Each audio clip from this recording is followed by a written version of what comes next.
Šviežiais laidos produktais rūpinasi ir laidą remia Lidl.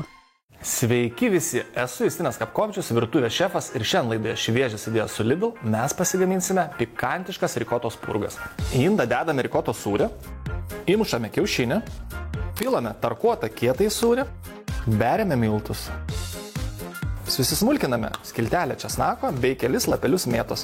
Šiam receptui aš naudoju šviežią mėtą, o jūs galite naudoti ir džiovintą. Produktus beriame į indą, masę išmaišome ir nešame į šaldytuvą pailsėti 30 minučių. Į prikaistuvį pilame aliejų ir užkaitiname. Kol aliejus kaista, susiformuosime mūsų spurgas. Į įkaitintą aliejų dedame mūsų spurgas. Svarbiausiai nepridėti per daug, nes taip aliejus mūsų greit labai atauš. Kol spurgos kepa, užsimaišame greitą padažą.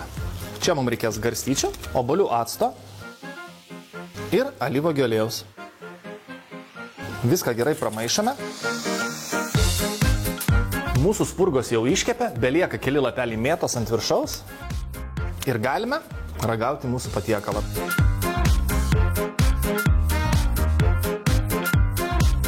Šiandien tiek, o su manim pasimatysite Šviežios idėjos su Lidl per TV3.